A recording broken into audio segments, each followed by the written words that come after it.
Good morning, Fitness MPD. My name is Malik, and I'm dedicated to connecting with each and every one of you and encouraging you to live a healthier lifestyle that you can start implementing in your daily physical and mental health routines.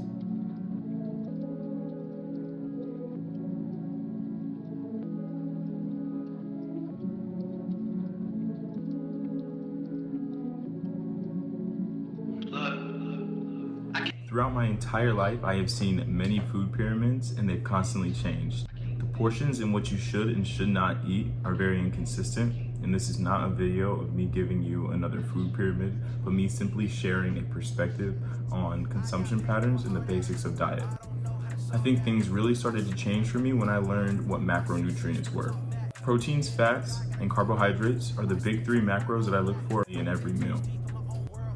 Proteins are the building blocks of our muscles, and they're very great, especially when looking to put on weight or muscle mass. Note, you can only truly process a particular amount of protein. I believe that number is around 1 gram of protein per pound of body weight. Fats may have a bit of a bad connotation to them, but not all fats are bad. In fact, fat is the natural source of energy for the human body. Some diets are built around the reduction of fats, when in reality, they are a more pure form of energy than carbohydrates. Carbohydrates are an alternative fuel source that should come second to fats.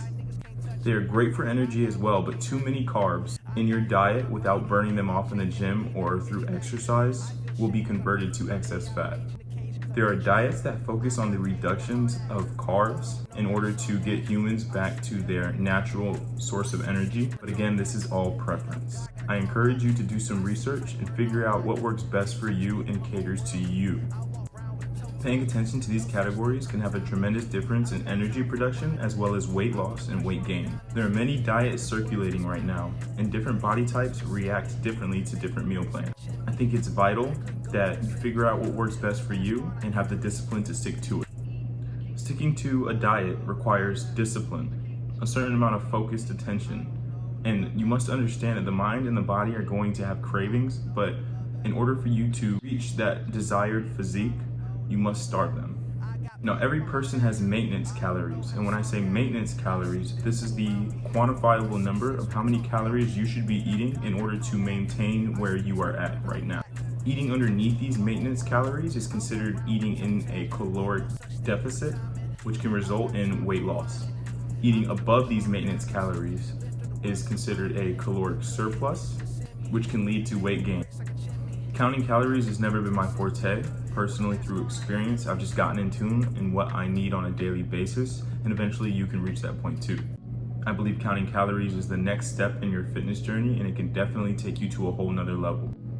Another crucial point I would like to add about calories is that they can come from drinks too. A lot of people aren't aware that you can drink your calories easily in a day. For best results in diet routines, I recommend just sticking to water.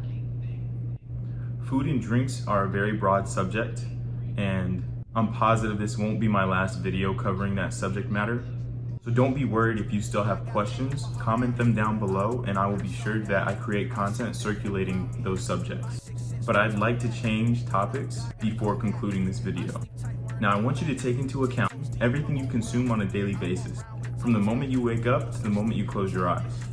When you reflected on this, did you think about the Oreos, the pasta, the Red Bull, the sodas? I bet you didn't even think about the content consumption, the Facebook videos, the YouTube videos you consume, or the hours scrolling through TikTok.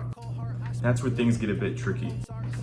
Now, in a bigger picture, think about this on a weekly time frame and really take into account how this adds up. My guy Jim Carrey explains, depression is legitimate, but I also believe that if you don't exercise, eat nutritious foods, get sunlight, get enough sleep, consume positive material, surround yourself with support, then you aren't even giving yourself a fighting chance. In summary, this is an explanation of how our consumption patterns influence our overall health. Not what we ingest on a food and drink level, but also the content that we are watching on a daily basis. We are in a new day and age where social media takes up a large portion of our habits. We're the guinea pigs of sites like MySpace, Facebook, Instagram, Snapchat, TikTok, Twitter, etc. There's always good with the bad and vice versa, but I want to challenge you to observe the content that you're ingesting into your mind and think to yourself, is this challenging you to be the best you, or is it creating insecurities and self-doubt? Maybe it's even consuming a large portion of your time. I personally have fallen victim to a lot of the material I've consumed, and it's affected me in a plethora of different ways. And I guess what I'm ultimately trying to get to is that we need to be filtering out the negative from our social media feeds and practicing moderation when it comes to social media. I don't think we're meant to be spending every second of every day behind screens. With that being said, I hope this video sheds light on healthy consumption patterns and how we can all shape the you we all know you can be. And I look forward to seeing you in the next video.